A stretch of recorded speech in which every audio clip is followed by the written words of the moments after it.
Public hospitals में सूरत हाल क्या है, ये हम अपने माजी के कई प्रोग्राम्स में आपको बता चुके हैं।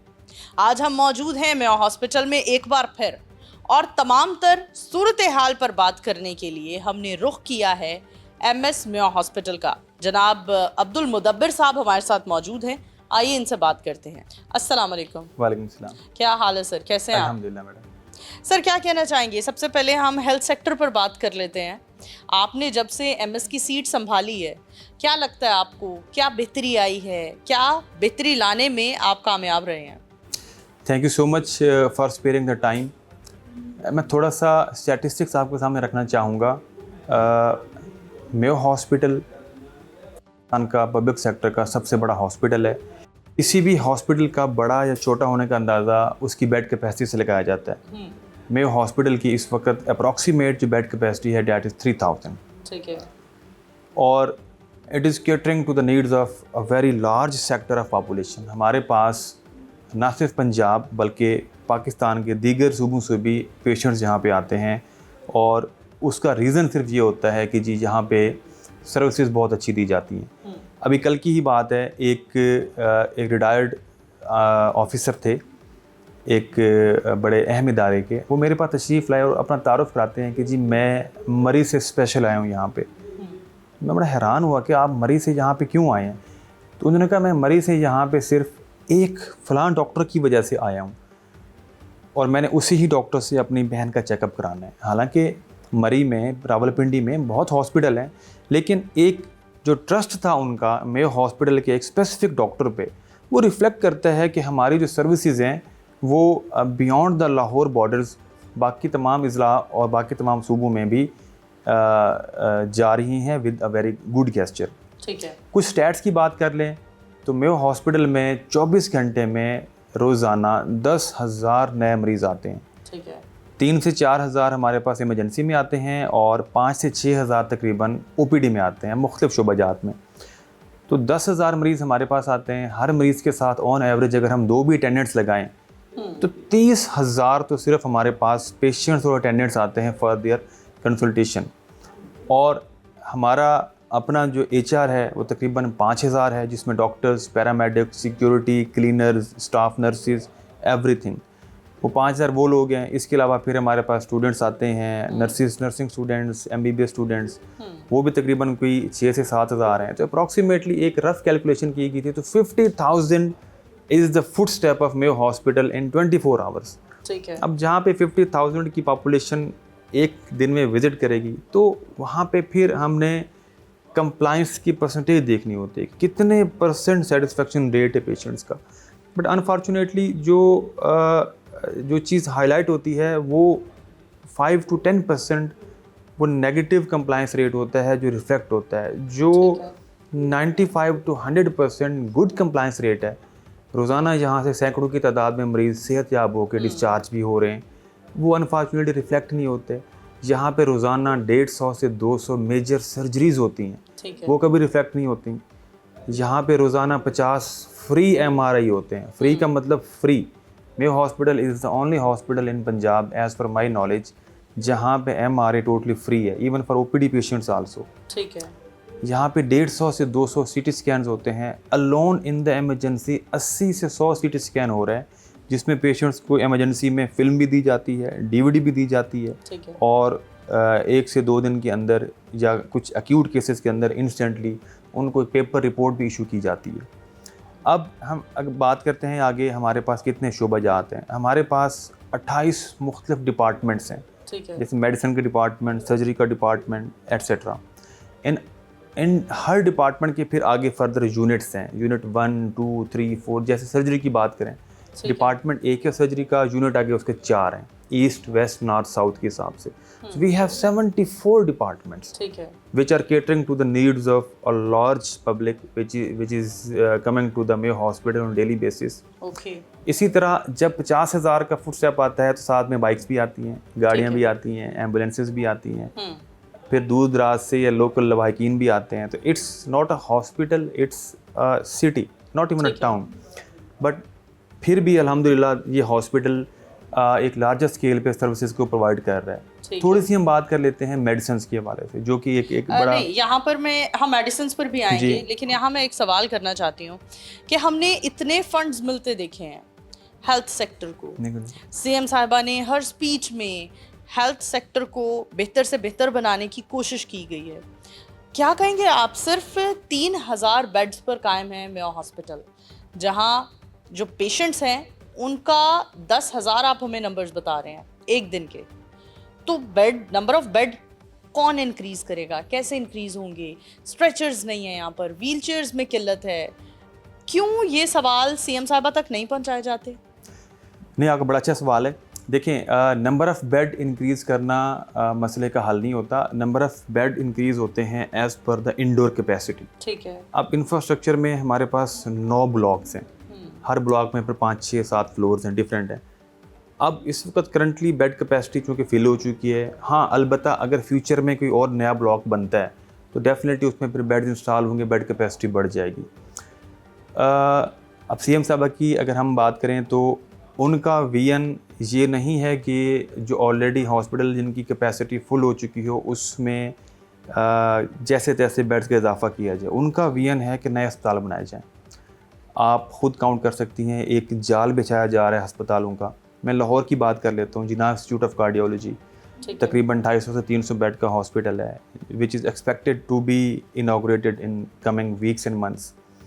कैंसर केयर हॉस्पिटल 950 बेड का है, one of its first kind, ना सिर्फ पूरे पाकिस्तान में बल्कि as per my knowledge and information शायद ये पूरी दुनिया में कैंसर स्पेसिफिक इतना बड़ा अस्पताल होगा 950 बेड का।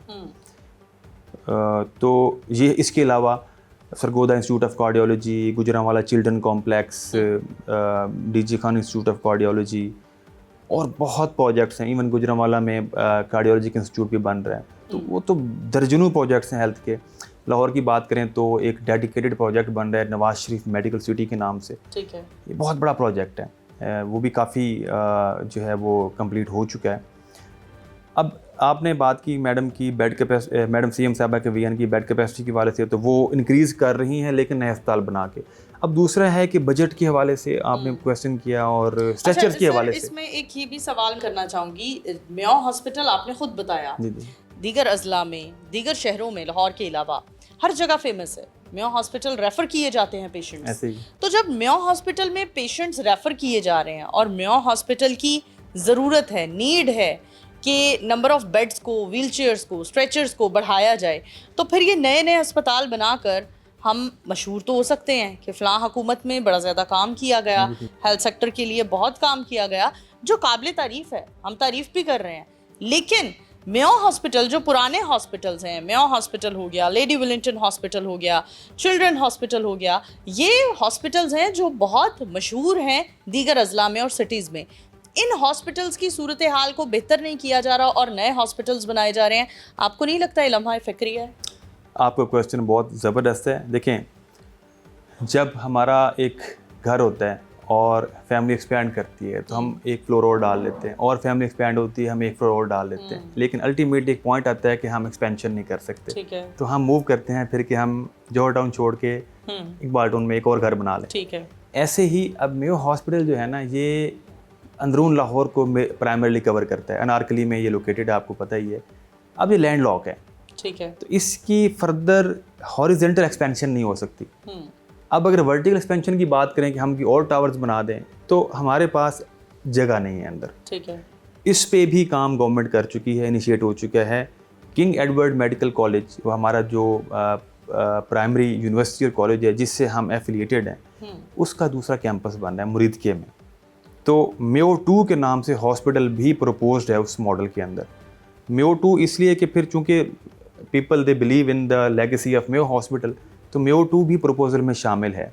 तो एक पूरा यूनिवर्सिटी कैंपस, पूरा एक नया हॉस्पिटल, एक थोड़ा सा कदरे पेरिफेरी के एरिया में बनाने का मकसद भी यही है कि काफ़ी सारे पेशेंट्स जो डायरेक्ट मेन मेयो हॉस्पिटल में आएंगे वो फिल्टर आउट हो जाएंगे। तो पॉसिबिलिटी नहीं है जिस वजह से एक्सपैंड नहीं किया जा रहा। अब क्वेश्चन यहाँ पे ये है कि दूर दराज से, इजलास से या सूबों से लोग मेयो ही क्यों आते हैं? रास्ते में उनको और कोई अच्छा अस्पताल नहीं मिलता, क्योंकि बाकी उन अजला में भी तो यही सेम गवर्नमेंट है जो अच्छी वहाँ पे गवर्नेंस प्रोवाइड कर रही है। बिल्कुल। तो उसका रीज़न ये है कि एतकाद। ठीक है। ऐसा नहीं है कि बाकी गवर्नमेंट ऑफ पंजाब की हॉस्पिटल अच्छा परफॉर्म नहीं कर रहे। हम्म। आप अगर गुजरांवाला भी चली जाएं, आप सियालकोट चली जाएं, तो आपको वहाँ पे भी सेम रश नज़र आएगा। ठीक है। ऐसा एक तासुर के वो हॉस्पिटल शायद पेरिफेरी के खाली पड़े हैं और इधर ही रश आ रहा नहीं, वो है, एक ये टर्म भी गलत तो है। इस्तेमाल की जाती है ना, एने नहीं बचना है, लौर ले जाओ। बस वो बिल्कुल सही कह रही हैं आप। तो हाँ। एक एतकाद है ना लोगों का, तो उस ठीक है। एतकाद के चक्कर में ना लोग फिर प्रेफर करते हैं मेवा ना। अदरवाइज सर्विसेज अल्हम्दुलिल्लाह, मैं खुद विटनेस हूँ इस चीज़ का, आप खुद ठीक भी है। जाके देखें कि आज से 10 साल पहले पेरिफेरी के DHQ और टीचिंग हॉस्पिटल में क्या ठीक है। हालात थे और आज क्या हालात हैं। थिंग्स हैव इम्प्रूव्ड, ऐसा नहीं है, ठीक बट है। There is still room for betterment. फिर जहाँ तक बात की स्ट्रेचर्स, व्हील चेयर्स की, हाँ, उनकी किल्लत बहुत एक बड़ा सवालिया निशान है। देखें उसमें हमारे पास इस वक्त भी इमरजेंसी में 100 स्ट्रेचर्स, 100 व्हील चेयर्स डिप्यूटेड हैं। थोड़ा सा मेरे पास बाकायदा स्टैट्स हैं, मैं प्रोग्राम के बाद आपको शो भी कर देता हूँ, चाहे तो आप उसको इनकॉर्पोरेट भी कर दें। थोड़ा सा मेरी पब्लिक से अपील होगी, पब्लिक जो है व्हील चेयर फ्री है, CM साहबा ठीक की है। डायरेक्शन है, व्हील चेयर फ्री है, स्ट्रेचर फ्री है। ठीक है। हम एज ए सिक्योरिटी उनका शनाख्ती कार्ड रख लेते हैं ठीक है। कि वो वापस करने आएगा। बट इवन देन कुछ लोग परेशानी के आलम में, किसी के अल्लाह माफ़ी कोई डेथ हो जाती है किसी के पेशेंट की, वो कुछ लाइल्मी में, ठीक है। और बहुत थोड़े जानबूझ के। ठीक है। बहुत बड़ा ये एक सेटअप है, वो जहाँ उनका मरीज़ डिस्चार्ज होता है, स्ट्रेचर व्हील चेयर वो वहीं छोड़ के चले जाते हैं। ठीक है। उसमें से फिर कुछ मिसमैनेज हो जाते हैं, कुछ चोरी हो जाते हैं, जो पकड़े जाते हैं बाज़ औक़ात, ठीक है। कुछ नहीं पकड़े जाते। तो थोड़ा फिर हम इसमें अपनी सिक्योरिटी लगाते हैं, अपनी टीम्स लगाते हैं, उनको रिकवर कराते हैं। अच्छा, फिर कुछ स्ट्रेचर व्हील चेयर पेशेंट्स ले जाते हैं वार्डों के अंदर और वो 10-10 दिन तक उसको ब्लॉक कर लेते हैं कि नहीं जी ये ज़्यादा कंफर्टेबल है, ये नया है, तो हम बेड के ऊपर इसको प्रेफर करते हैं, हालांकि बेड भी अच्छा नया होता है। कहते हैं नहीं जी ये ठीक है। बाज़ औक़ात जब इमरजेंसी पीक पे चली जाती है तो नॉट ऑलवेज बट बाज़ औक़ात डबलिंग हो जाती है, तो फिर वो प्रेफर करते हैं नहीं जी डबलिंग से बेहतर है हमारा पेशेंट अकेला स्ट्रेचर पे मौजूद रहे। ठीक है। तो हम जितने मर्जी स्ट्रेचर व्हील चेयर सिस्टम में फ्लश करते हैं, वो ड्यू टू सर्टन रीजंस वो फिर वापस नहीं आते, फिर हमारी अपनी टीम रिकवर कराती है डेली बेसिस पे। कुछ तो मैडम ऐसे भी हैं, बिलीव मी, मेरे पास इस वक्त भी 300-400 ओरिजिनल ID कार्ड पड़े हैं, वो ID कार्ड भी लेने नहीं आते। ठीक है। कुछ लाइल्मी में, कुछ डेथ होगी किसी की जल्दबाजी में कि हम घर लेके जाएं, कुछ जानबूझ के। ठीक है सर, हमने wheel chair, number of beds की भी बात की, व्हील चेयर्स की भी बात की, स्ट्रेचर्स की भी बात की। अब बात कर लेते हैं मेडिसिन की। आप यहाँ जहाँ, बल्कि आपके नॉलेज में होगा, जहाँ मुफ्त मेडिसिन मिल रही होती है, वहाँ हम पाकिस्तानियों को कब फैसिलिटेट करेंगे? हम कब इस काबिल होंगे कि पाकिस्तानी आएँ, इज़्ज़त से अपना ID कार्ड पकड़ाएं और मुफ्त दवाई लें और निकल जाएं? नंबर ऑफ़ विंडोज़ बढ़ा दें, ठीक है, नंबर ऑफ़ बेड्स नहीं बढ़ सकते, बिल्डिंग्स का मसला है, नंबर ऑफ़ विंडोज़ बढ़ा दें कि हम जो मुफ्त अद्वियात लेने वाले मजबूर और लाचार पाकिस्तानी हैं, उनको हम इज़्ज़त के साथ ट्रीटमेंट दें, और वो आते हैं और बड़ी सस्ती अद्वियात उनको वहाँ से मुफ्त मिलती हैं, और जो महंगी अद्वियात हैं वो कहा जाता है कि बाहर से मिलेंगी। ये एक माफिया है बाकायदा, आप बेहतर जानते हैं फार्मेसीज़ के हवाले से। आपको नहीं लगता है इस पर CM साहिबा को क्या सजेस्ट करेंगे कि हॉस्पिटल्स के पास करीबी फार्मेसीज़ बंद कर देनी चाहिए और हॉस्पिटल की फार्मेसी को प्रॉपर तरीके से चलाना चाहिए कि वहाँ पर किसी भी किस्म की दवाई की कमी ना हो, किल्लत ना हो, ताकि लोगों को महंगी दवाइयाँ भी मुफ्त मिले, बजाय इसके कि सिर्फ पैनाडोल, पैरासीटामोल जैसी दवाई मुफ्त मिल रही है। इस पर क्या कहेंगे? देखिए, इसमें 2-3 बातें मैं कहूँगा। CM साहिबा का जो डायरेक्टिव और जो विजन है वो है हेल्थ फॉर ऑल, और दूसरा उनका विजन है कि जो फैसिलिटी पेशेंट को हेल्थ के हवाले से लाहौर में मिलती है, इस चीज़ का उन्होंने बरमला काफ़ी दफ़ा इजहार किया है, ये उनकी विश है। ठीक है। वो चाहती हैं कि जिस तरह की फैसिलिटी उनको किसी भी बड़े शहर में मिलती है, वैसे ही फैसिलिटी उनको पंजाब के हर ज़िला के हर अस्पताल में मिले। ठीक है। तो this is the vision of our worthy CM। अब इसके ऊपर फिर जब इम्प्लीमेंटेशन आती है तो उस पर उनकी ज़ीरो टॉलरेंस पॉलिसी है, वो कोई भी चीज़ इस पर बर्दाश्त नहीं करती जब बात आती है पेशेंट की मेडिसिन के हवाले से। अब मेडिसिन में जो हम पेशेंट को डिस्पेंस करते हैं, हम 3 डिफरेंट लेवल पर डिस्पेंस करते हैं। पहला लेवल होता है हमारा एमरजेंसी, ठीक है। दूसरा लेवल होता है अगर इमरजेंसी से या ओपीडी से पेशेंट इंडोर में दाखिल होता है, और तीसरा लेवल होता है हमारा सिर्फ ओपीडी। ठीक है। अच्छा, आप ये नोट करेंगी, आप बल्कि मेयो हॉस्पिटल में काफ़ी दफ़ा आती जाती रहती हैं, आपने नोट किया होगा कि आपको बहुत रेयरली कंप्लेंट मिली होगी इमरजेंसी में मेडिसिन की या इंडोर में। ठीक है। आपको प्राइमरीली कंप्लेंट मिली होंगी ओपीडी के अंदर। यस। अब क्वेश्चन यहाँ पे ये आता है कि अगर मेयो हॉस्पिटल की इंतज़ामिया इंडोर में जहाँ रोज़ाना 4000 मरीज़ दाखिल होता है, ठीक और इमरजेंसी में जहाँ रोज़ाना 4000 नया मरीज़ आता है, वहाँ मेडिसिन प्रोवाइड कर सकती है, तो वही इंतज़ामिया ओपीडी में क्यों नहीं प्रोवाइड कर सकती? लेकिन उसमें मैं कुछ बातें बताना चाहूँगा। ओपीडी की हमारी एक अप्रूव्ड लिस्ट है, ठीक है। जो गवर्नमेंट ने हमें इशू की हुई है, और वो जस्टिफाइड लिस्ट है। उसमें मेरा नहीं ख्याल कि मज़ीद कोई एट दिस मोमेंट कोई एडिशन की ज़रूरत है। ठीक है। वो 146 आइटम्स की लिस्ट है कि ये जो 146 आइटम्स हैं, they are critically essential medicine list. ये मेडिसिन अस्पताल में लाजमी होनी चाहिए। डिफरेंट इंस्पेक्शन टीम भी उसी लिस्ट के अकॉर्डिंग चेक करती है अवेलेबिलिटी को। अब उन 46 में से अगर हम निकालें तो ओपीडी के आइटम बनते हैं 49, लेकिन हमारे पास इस वक्त 49 की जगह 60 आइटम्स अवेलेबल हैं ओपीडी के अंदर। 11 आइटम एक्स्ट्रा हैं ओपीडी के। ठीक है। अब जो आपने एक लफ्ज़ यूज़ किया था, खैर मैं वो लफ्ज़ यूज़ नहीं कर सकता, तो ओपीडी के अंदर कुछ हैं शरपसंद किस्म के लोग, कुछ माफियाज। बस कुछ हैं ठीक है। शरपसंद लोग जो पेशेंट को मिसगाइड करते हैं ओके। और पेशेंट्स को मेलाफाइड इंटेंशन के साथ मिसडायरेक्ट करते हैं। ठीक है। जब से मैंने मेयो अस्पताल में चार्ज संभाला है, मैं यहाँ से कोई अप्रॉक्सीमेटली 30 लोगों को बाकायदा तौर पे पीडा एक्ट लगा के यहाँ से नौकरी से निकाल चुका हूँ। ठीक है। उसमें मेजॉरिटी चंक था कि वो गैर हाजिर थे, कुछ ऐसे थे जो दवाई चोरी में मुलविस थे, कुछ ऐसे थे जो मरीज़ों को बहला फुसला के उनसे पैसे लेके उनको ट्रीटमेंट का झूठा झांसा देते थे, ठीक है। और कुछ ऐसे लोग थे जो डायरेक्टली पेशेंट्स को मिसगाइड करते थे कि आप ओपीडी से दवाई ना लें, ये लो क्वालिटी की मेडिसिन है, आप ये गेट क्रॉस करके बाहर से जाके ले लें। बाकायदा हमने बंदे पकड़े हैं। ये वो जो आपने लफ्ज़ इस्तेमाल किया, वो इस तरह के कुछ यहाँ पे नेटवर्क था जिसको हम काफ़ी हद तक अब सेटल कर चुके हैं। अब बात आती है जी, कुछ सस्ती दवाइयाँ मौजूद हैं, महंगी दवाइयाँ नहीं मौजूद। ऐसा ये तासुर गलत है। उसमें कुछ में थोड़ा सा प्रॉब्लम आया था जब हमने ये लिस्ट इम्प्लीमेंट की, तो चूँकि डॉक्टर्स रैंडमली अपनी प्रेस्क्रिप्शन लिख रहे थे, ये लिस्ट रिसेंट बनी है कुछ 6 महीने साल पहले, तो जब हमने ये इम्प्लीमेंट की तो उस इम्प्लीमेंटेशन में थोड़ा सा टाइम लग गया। वो जो sort of doctors used to हो गए थे कि मैंने फ़लाँ प्रॉब्लम के लिए ये 2-3 मेडिसिन लिखनी है, तो उस अप्रूव्ड लिस्ट के अकॉर्डिंगली उनको थोड़ा सा अपने आप को मोल्ड करने में टाइम लगा। अदरवाइज़ जो मेडिसिन मिलनी चाहिए वो है अवेलेबल। फिर एक इशू आता है लंबी क्यूज़ का, जो एक हमारा मेन चैलेंज है, जिसकी वजह से लोग ज़्यादा परेशान होते हैं। गर्मी होती है, धूप होती है और लंबी लंबी कतारें होती हैं। उसमें हमारे पास पहले ओपीडी फार्मेसी पे 3 विंडोज़ काम कर रही थी, इस वक्त हमारे पास 6 विंडोज़ काम कर रही हैं। ठीक है। 2 और विंडोज़ पे भी हम काम कर रहे हैं कि इसको हम फर्दर 8 विंडोज़ पे लेके जाएं। अब ओपीडी का जो टाइम है वो 8 से 3 बजे तक होता है, लेकिन जो मेन रश होता है वो 10 बजे से लेके 1 बजे तक होता है।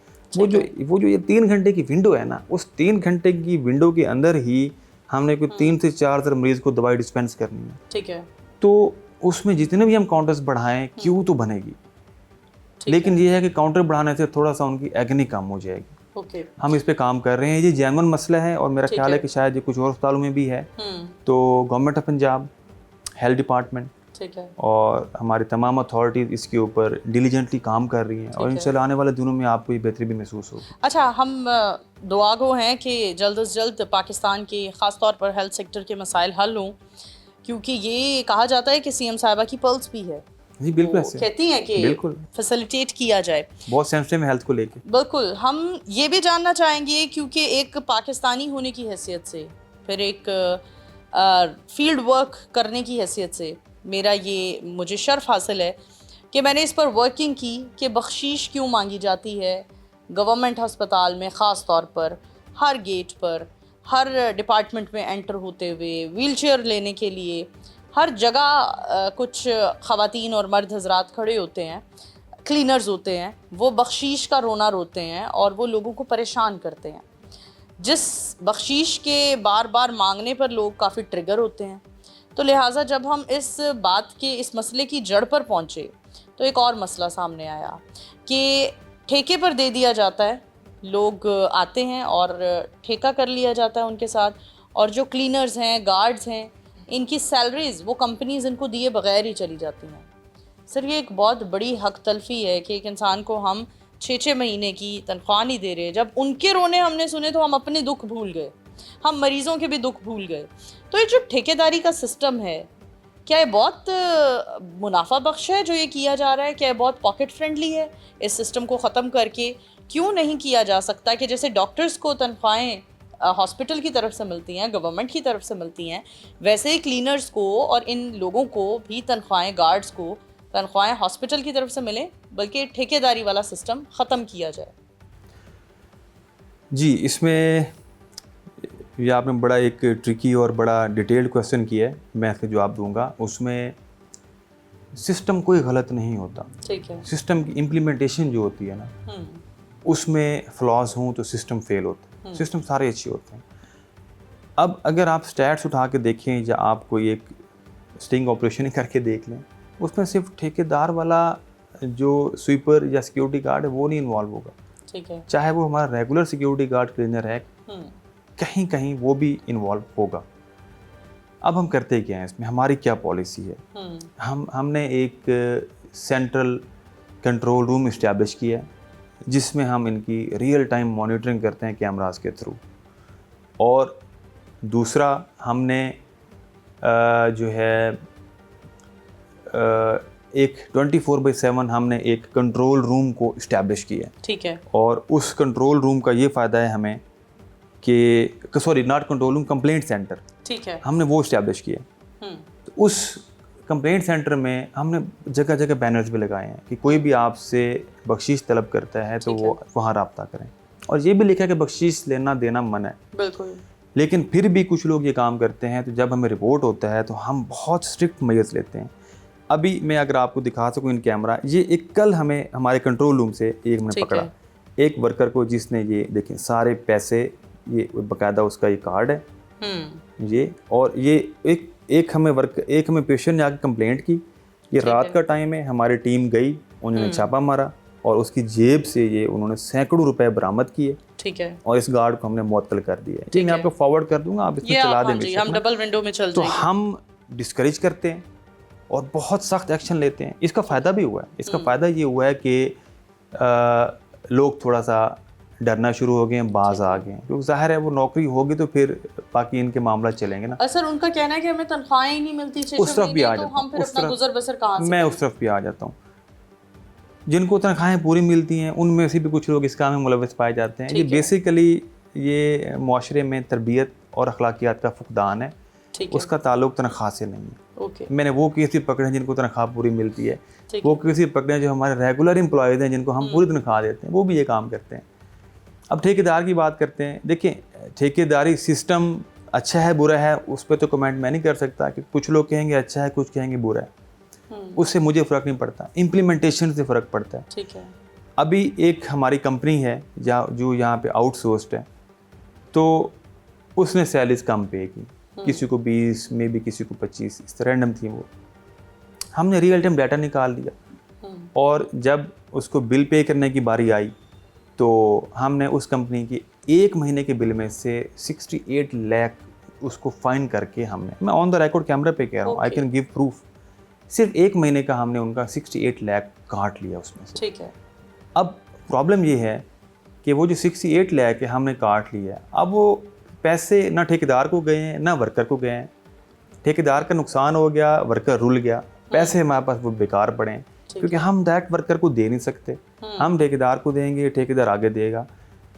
3 महीने बाद वही ठेकेदार अब वो माफ़ी मांगने पे आ गया, उसने इन राइटिंग उसने अपॉलोजी की है, ठीक है, और उसने कहा है कि जी पहले मैं इनको पैसे देता हूँ 68 लाख, आप इनको इसको वेरीफाई करें, फिर आप मुझे ये आप जो मेरा एक पेनल्टी है या जो मेरे बकाया जाते हैं ये इशू करें। तो हमने कहा जी हम फुल कोऑपरेट करेंगे, ठीक आप है। हमारी टीम के सामने बैठें, इनके अकाउंट्स में रियल टाइम ट्रांसफ़र करें, आप हमें सर्टिफिकेट दें, आपने ट्रांसफ़र किया है तो हम इशू कर देंगे। ठीक है। एडमिनिस्ट्रेशन कभी भी नहीं चाहेगी, ना ही फेवर करेगी कि वर्कर को तनख्वाह कम मिले। ठीक है। एडमिनिस्ट्रेशन इस बारे में सख्त स्टांस रखती है और उसका सिर्फ एक ही रीज़न है कि हम सीएम साहबा के वीएन को, अपने health department, health secretary, minister health, इनके डायरेक्शंस को हम पसे पुश नहीं डाल सकते, ठीक है। क्योंकि जो चीज़ अथॉरिटीज़ की तरफ से क्लैरिफाइड है कि इस पे कोई कंप्रोमाइज़ नहीं, तो फिर कोई कंप्रोमाइज़ नहीं। So we are doing our best within our SOPs and terms and conditions which are laid down in the contract. और मैं इसलिए ये बातें कर रहा हूँ कि हमारा वजन भी जाए कि हम उनको फाइन कर रहे हैं, हम उनको हायरिंग एंड फायरिंग कर रहे हैं।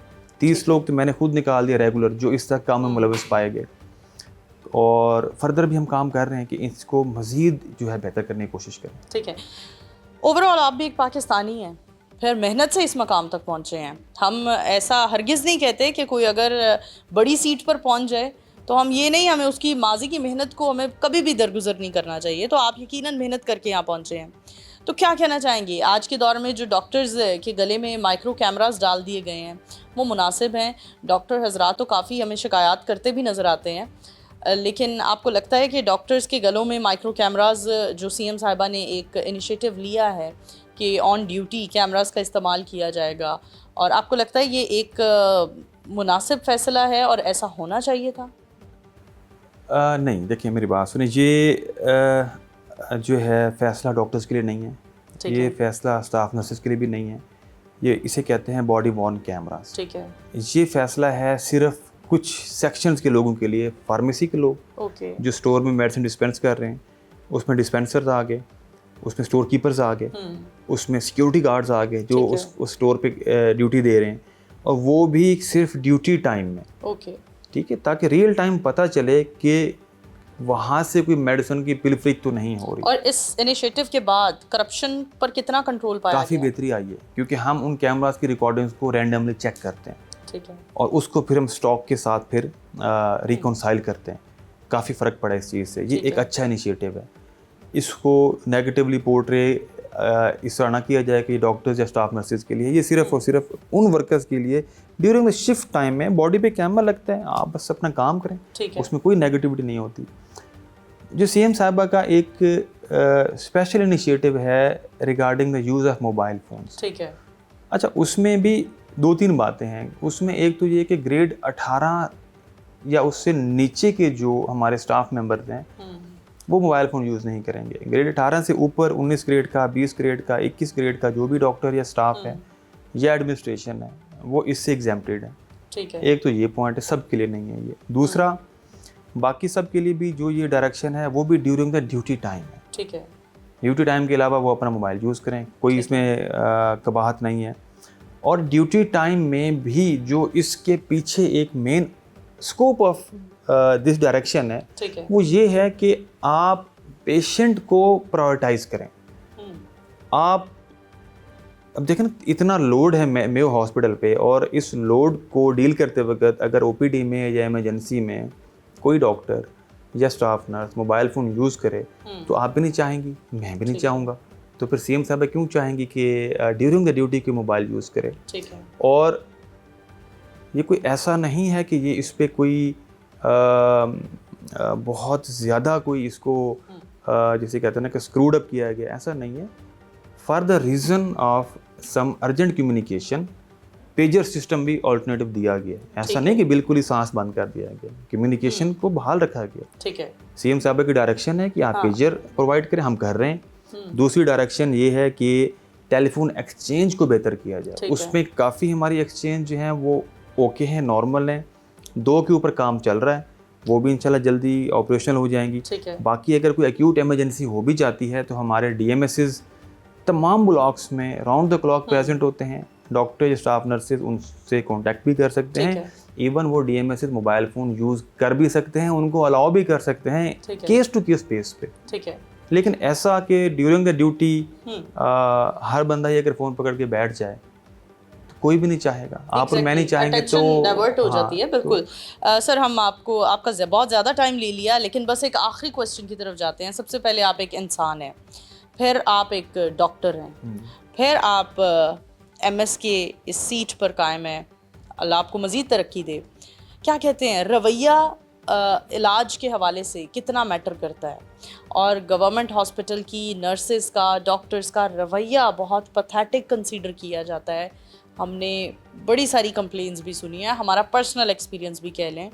क्या वजह है गवर्नमेंट हॉस्पिटल में नर्सेस का? यही डॉक्टर जब हमें प्राइवेट सेक्टर में मिलते हैं तो बहुत खुश अखलाक़ी से हमें ऑन करते हैं, यही डॉक्टर्स जब हमें पब्लिक हॉस्पिटल में मिलते हैं तो उनका रवैया इतना पैथेटिक होता है कि बंदा कहता है हम दोबारा आए ना इनके पास। क्या वजह इसकी, और इस पर कैसे कंट्रोल किया जा सकता है?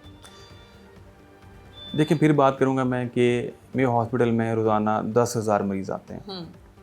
अब उन 10,000 में से अगर 100, 200, 500 ये कंप्लेंट करते हैं कि डॉक्टर स्टाफ का रवैया अच्छा नहीं था, उस पर भी मैं बात कर लेता हूँ। लेकिन उससे पहले हमें ये देखना चाहिए कि जो 9,000, 9,500 मरीज़ खुश दिली से गया है, कंप्लेंट जिसने नहीं की, उनको भी तो किसी डॉक्टर स्टाफ ने देखा है। ये पॉजिटिविटी भी बतानी चाहिए।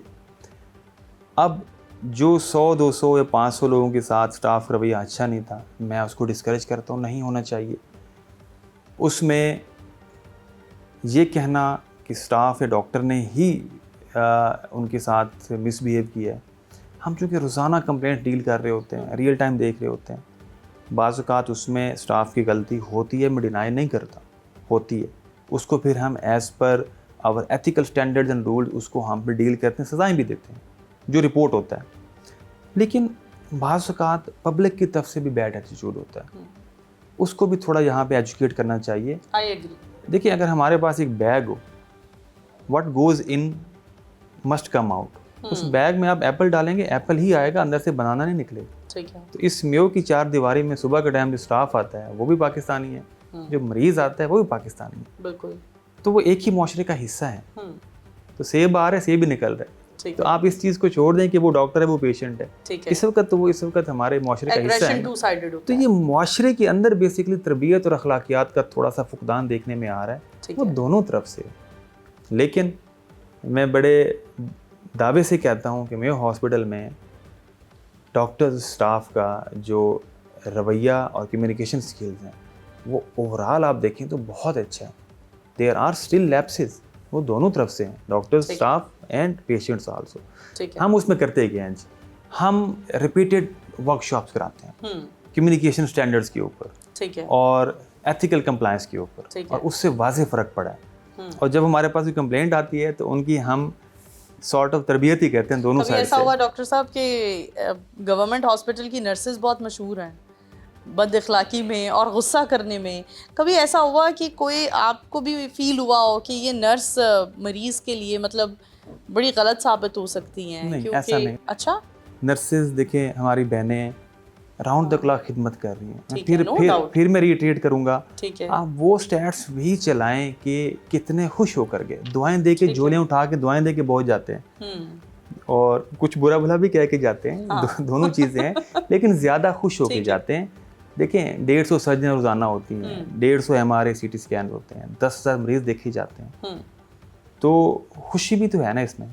लोग ट्रस्ट करते हैं तो ही आ रहे हैं ना। ठीक है, ऐसा तो नहीं कि लोग ट्रस्ट नहीं करते, ऐसा तो नहीं कि स्टैट्स कम हो रहे हैं, स्टैट्स बढ़ रहे हैं, ऊपर जा रहे हैं। एक वाक़या हुआ मेरे साथ, मुझे अभी दूसरा ही महीना था, तो आर्थो के थिएटर के अंदर एक लड़ाई हो गई।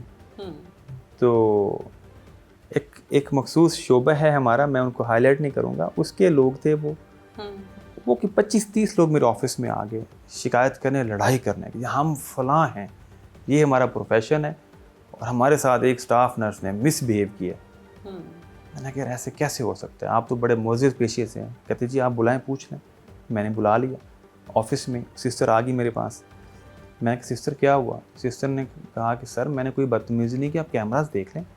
मैंने इतना कहा है कि ये रेड लाइन है थिएटर की, इससे आगे without changing the shoes and cap and mask आप नहीं जा सकते।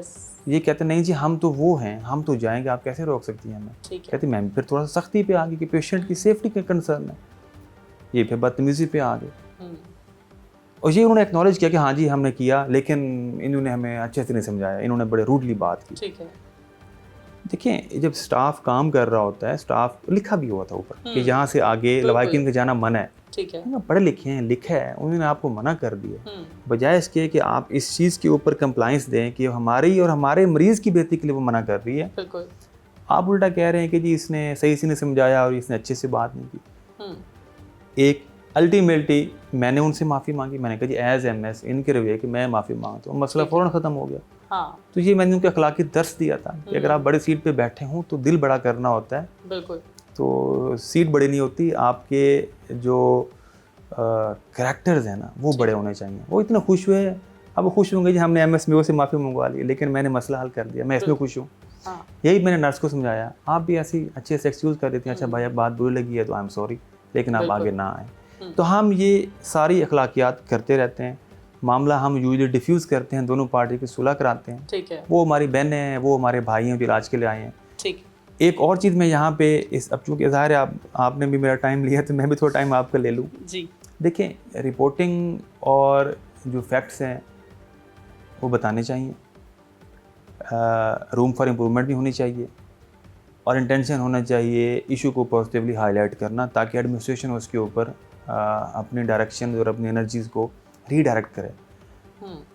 आजकल एक बर्निंग सा इशू बना हुआ है मंकी पॉक्स का। ठीक है। तो मैं अक्सर खबरें देख रहा होता हूँ, उसमें आ रहा होता है जी कि महकमा सेहत की नाकामी, मंकी पॉक्स फिर से सर उठाने लगा, या खबर लगी होती है जी हुकूमत की गुड गवर्नेंस के ऊपर सवालिया निशान, मंकी पॉक्स फिर सर उठाने लगा। अब अगर खबर एज MS में बात करूं तो इसमें खबर क्या बनती है? खबर इसमें ये बनती है कि 2025 में मेयो हॉस्पिटल में 26 मरीज़ आए पूरे साल में मंकी पॉक्स के। ठीक है। उन 26 में से 3 की डेथ भी हो जाती है ड्यू टू कॉम्प्लिकेशंस। अब अगला साल आ गया 2026, इसके पहले 4 महीने के अंदर ही हमारे पास 32 केस आ गए हैं, कन्फर्म केस की बात कर रहा हूँ। अब इसको अगर सिंपल लेवल से देखें तो खबर ये बनेगी जी कि एकदम से इजाफा, हेल्थ की कारकर्दगी सवालिया निशान, ये हो गया वो हो गया। खबर इसमें ये बनती है कि Mayo hospital with in its own resources monkey pox के पेशेंट्स को पहले से भी ज़्यादा जान फशानी से अकोमोडेट कर रहा है। पहले ये खबर है। दूसरा, government of Punjab health department की स्ट्रिक्ट ट्रेनिंग, मॉनिटरिंग और विजिलेंस की बदौलत मंकी पॉक्स के पेशेंट्स सारे के सारे सेहतयाब होकर घर गए हैं, कोई बंदे की डेथ नहीं हुई। ठीक है। तो खबर तो ये है। ठीक है। अब ये कहना कि पिछले साल 26 मरीज़ थे, इस साल पहले 4 महीने 32 मरीज़ आ गए, बीमारी पे आपका मेरा कोई जोर तो नहीं चलता। ठीक है। ये तो इस दुनिया के बनने से लेके क़यामत तक बीमारी तो रहेगी। ठीक है। तो अगर वो बढ़ जाए या कम हो जाए, वो कुछ केसेस में ह्यूमनली पॉसिबल है कि आप प्रिवेंटिव मेजर्स के ज़रिए चीज़ों को कंट्रोल कर लेते हैं। ठीक है। कंट्रोल कर लेंगे, नील करना इम्पॉसिबल होता है। ऐसा ही है। कुछ कंट्रीज़ ने पोलियो को ज़ीरो कर लिया, लेकिन अभी भी कहीं ना कहीं है। ठीक है। तो इसमें पॉजिटिविटी का फैक्टर वो भी बताना चाहिए, क्योंकि जब मंकी पॉक्स आया 2025 में, हेल्थ डिपार्टमेंट ने और ख़ासकर CM साहबा ने स्पेशल फंड्स दिए, स्पेशल ट्रेनिंग्स कराई गई, डॉक्टर्स को ट्रेन किया गया। ठीक है। हर मेडिसिन इंश्योर की गई, टेस्टिंग फैसिलिटी इंश्योर की गई, डेडिकेटेड इन्फेक्शियस डिजीज़ के हमने सेपरेट आइसोलेशन वार्ड्स बनाए। बिल्कुल। उस सारी एक्सरसाइज की वजह से बेशक मरीज़ थोड़े से बढ़ गए, फौत कोई नहीं हुआ। मेयो की बात कर रहा हूँ सिर्फ ना। ठीक है। अब पूरे साल के अंदर अगर 26 मरीज़ आए हैं, इसका मतलब महीने में 2 आए। ठीक है। 2 अगर पेशेंट आ गए मंकी पॉक्स के, तो जो कि ह्यू एंड क्राई वाली बात नहीं है। और बिल्कुल ये तो हमारी एहतियात पर भी डिपेंड करता है ना। पब्लिक अवेयरनेस बहुत की गवर्नमेंट ने। ठीक है। प्रिंट मीडिया के थ्रू, सोशल मीडिया के थ्रू। अब इसमें बात फिर वही, थोड़ा सा पब्लिक का भी तो रोल है ना कि डिस्टेंस मेंटेन करे, गवर्नमेंट की डायरेक्शन को इफेक्टिवली वो कंप्लायंस दें। तो इसी तरह हर उस बीमारी के बारे में जो एक अभी जैसे देखिए गर्मी बढ़ी है ना एकदम से, अभी बाज़ारों में, रोड में, गलियों में खुलेआम शरबत की फ़रोख्त होगी, और हर साल की तरह अब भी फिर गैस्ट्रोएंटेराइटिस एकदम से बढ़ जाएगा। तो उसमें पब्लिक अवेयरनेस बहुत ज़रूरी है। तो ये खबर देने से पहले मीडिया थोड़ा सा पब्लिक कैंपेन भी कर दे कि भाई गर्मी स्टार्ट होने लगी है, थोड़ा हाथ होला रखना है, थोड़ा एहतियात करनी है, हाथ धोने हैं, सफाई का ख्याल रखना है, और अच्छी हिफ्ज़ान सेहत के असूलों के मुताबिक अच्छी रजिस्टर्ड जगहों से आपने खाना खाना है, बिल्कुल या पानी या शरबत का इस्तेमाल करना है, सैनिटेशन का ख्याल रखना है, रोज़ नहाना है, कपड़े साफ़ पहनने हैं, बिल्कुल पानी फ़िल्टर वाला इस्तेमाल करें, वो नहीं अफोर्ड कर सकते घर में उबाल के पिएँ ठंडा करके, ठीक है। तो देयर आर रेमेडियल मेजर्स। तो अभी से अगर मीडिया अपना रोल प्ले करना शुरू कर दे तो आई एम श्योर यही मीडिया फिर ये खबर चलाएगा कि अब की बार गैस्ट्रो के केसेस पिछले साल से कम है। कम है, बिल्कुल जी। बहुत शुक्रिया, thank you so much doctor साहब, आपके कीमती वक्त का और आपकी राय का। मेयो हॉस्पिटल के हमने बेशुमार शोज़ किए जिसमें हमने आवाम के मसाइल आपके सामने रखे, मरीजों के मसाइल रखे, इसके साथ हमने मेयो हॉस्पिटल के अमले के मसाइल को भी उजागर किया। अब हमारे लिए लाजम था कि हम MS मेयो हॉस्पिटल की राय भी आपके सामने रखें और जानें कि इन तमाम तर मसाइल को किस तरह हल किया जा रहा है। CM साहिबा की एक नोटिस लेने पर कितने लोगों को बरतरफ कर दिया जाता है उनकी नौकरियों से, लेकिन उसके बावजूद हेल्थ सेक्टर क्यों बेहतर नहीं हो रहा। लिहाजा हमारे तमाम तर मसाइल के और हमारे तमाम तर सवालात के बड़े ही सेटिस्फाइंग जवाबात हमें MS साहब ने दिए और इसी के साथ हम उम्मीद करते हैं कि आने वाले दिनों में, आने वाले सालों में पाकिस्तान का हेल्थ सेक्टर एक मिसाली हेल्थ सेक्टर बनेगा। और फिलवक्त क्योंकि प्रोग्राम का वक्त ख़त्म हुआ जाता है तो अपनी होस्ट नूर अमानुल्लाह को दीजिए इजाज़त। दोबारा हाजिर होंगी, तब तक के लिए अल्लाह हाफ़िज़।